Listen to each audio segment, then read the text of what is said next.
नमस्कार दोस्तों, इस चैनल में आपका एक बार फिर से स्वागत है। मैं जब शादी होकर ससुराल आई तो मैंने देखा वहां पर मेरी बड़ी ननद का राज चलता है और हर कोई उन्हीं की बात मानता था। कोई उनके सामने किसी बात पर बहस नहीं करता था। मैंने अपने पति से बात करने की कोशिश की थी। उन्होंने यही कहा कि वह जो बोले वह काम कर दो, बाकी तुम्हें कुछ बोलने की जरूरत नहीं है। अगर वह गलत भी बोलेगी तो हाँ कह देना। मुझे यह समझ में नहीं आता कि ऐसा क्या है कि हर कोई उनसे डरता है। कोई भी उनको कुछ बोल नहीं सकता, वह रूठ जाती थी। यहाँ तक कि मेरे सास ससुर भी उनकी बातें मानते थे। वह जॉब करती थी। मुझे वह पत्थर दिल लगती थी। वे मुझसे ज़्यादा बात भी नहीं करती थी। उनका एक रूटीन बना हुआ था, उनमें कोई भी हस्तक्षेप नहीं कर सकता था। वह 6 बजे उठकर घूमने जाती थी। 8 बजे उन्हें नाश्ता चाहिए था। पेपर के साथ चाय नाश्ता करने के बाद 10 बजे ऑफिस जाती थी। ऑफिस से 4 बजे वापस आती थी और आकर आराम कुर्सी पर आराम करती थी। शाम को टहलने निकलती थी, उसके बाद 9 बजे सो जाती थी। उनका पूरा रूटीन था और सब काम टाइम टेबल से ही करती थी। लेकिन वह घर का कोई काम नहीं करती थी। वह मिजाज बड़ी सख्त थी। मैंने बहुत कोशिश करी, ऐसा क्या कारण है। दीदी का ऐसा रूखा व्यवहार है और सभी लोग उनकी बात मानते हैं, मगर मुझे समझ नहीं आता था।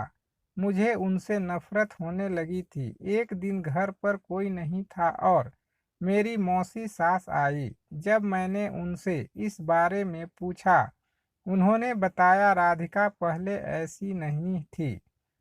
वह बहुत ही मिलनसार लड़की थी और सबसे मिलजुल कर रहती थी। सबका काम करती थी। फिर उसकी शादी की उम्र हुई तो अच्छा लड़का और अच्छा परिवार देखकर उसकी शादी भी कर दी। दीदी का परिवार बहुत अच्छा था। वो लोग दीदी को भी बहुत मानते थे, मगर शादी के 2 साल तक बच्चे नहीं हुए। दोनों ने डॉक्टर से जांच करवाई। तब पता चला कि दीदी के गर्भाशय में बीमारी है, जिस वजह से उन्हें बच्चे नहीं हो सकते। यह बात जानकर उनके पति और ससुराल वालों ने, जो वह ससुराल वाले जो दीदी को बहुत प्यार करते थे, दीदी के बिना उनका काम नहीं चलता था, उन्होंने दीदी को घर से निकाल दिया और उनसे तलाक ले लिया। इस दौरान उन्होंने इतना कुछ सहा कि वह इतनी रूखी हो गई है और किसी से बात नहीं करती। हमारी इतनी अच्छी राधिका, मिलनसार राधिका की जगह इस रूखी राधिका ने ले ली। सभी लोग इसलिए राधिका की बात मान लेते हैं क्योंकि वह अंदर से बहुत टूटी हुई है और आकाश भी उसको बहुत मानता है। उसने इसलिए तुम्हें नहीं बताया कि तुम उसे बेचारी न समझो। नौकरी भी राधिका इसलिए करती है कि कोई उसको बेचारी कहकर नहीं पुकारे, लेकिन उसके व्यवहार के लिए क्या करें, यह किसी को समझ में नहीं आता। हम सब जानते हैं कि अंदर से वो बहुत ही मासूम है, मगर यह नहीं पता कि हमारी पहले वाली राधिका कैसे लाएं। मैंने जब यह बातें सुनी तो मेरे मन में दीदी के लिए बहुत ही सम्मान उत्पन्न हो गया कि यह सब दीदी अपने स्वाभिमान के लिए करती है, ताकि कोई भी उन्हें बेचारी न कहे और वह सर उठाकर रहे। उसके बाद जब आकाश आए तो मैंने उनसे यह बात बताई कि मुझे मौसी से सब बात पता चल गई है।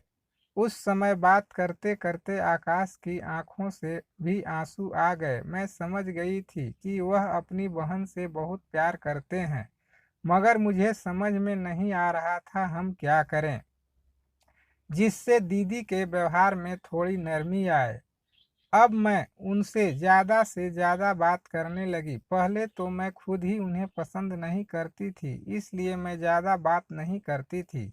मगर अब मैं खुद ही उनसे बात करने लगी, हर काम के बारे में उनसे पूछने लगी। मगर उनका व्यवहार वैसा ही था।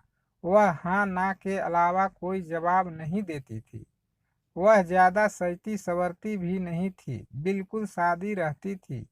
मैं उन्हें कितनी बार बाजार जाने को भी कहती, घूमने को कहती, मगर वह मेरे साथ कभी नहीं जाती। मुझे समझ में नहीं आ रहा था किस तरह से उनका व्यवहार बदलूं। इसी बीच पता चला कि मैं गर्भवती हूँ। सभी लोग मेरा बहुत ख्याल रखने लगे, मगर राधिका दीदी मुझसे दूर ही दूर रहती थी। एक दिन हम सब बैठे ऐसे ही बातें कर रहे थे। आकाश कह रहे थे उन्हें बेटा चाहिए। मम्मी जी पापा जी बातें कर रहे थे और इसी बीच मैंने कहा कि मुझे बेटी चाहिए, बिल्कुल राधिका दीदी जैसी। इसके साथ ही मैंने राधिका दीदी की तरफ देखा तो मैंने देखा कि उनके चेहरे पर भाव आ रहे हैं। तुरंत उठकर चली गई। सबने समझा उसकी आदत है, पर मुझे रास्ता मिल गया कि मुझे क्या करना है। जब 9 महीने बाद मुझे प्यारी सी बिटिया हुई, सब लोग बहुत खुश हो गए। राधिका दीदी भी मुझे हॉस्पिटल में देखने आई। उन्होंने कुछ नहीं कहा और बिटिया को देखकर जाने लगी। मैंने उनका हाथ पकड़ लिया और कहा कि दीदी यह नहीं चलेगा, यह आपकी बिटिया है, मैं आपको देती हूँ। इतना कहकर मैंने दीदी के हाथ में मेरी गुड़िया दे दी।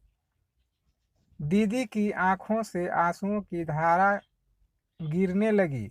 ऐसा लगा इनका इतने दिनों का जो अवसाद था वो सब बह गया और उसी के साथ उनका रूखापन भी चला गया।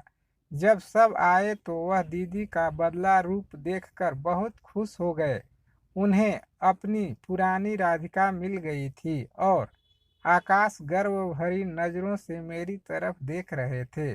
ऐसे ही रोचक कहानियाँ रोजाना सुनने के लिए इस चैनल को सब्सक्राइब करें। धन्यवाद।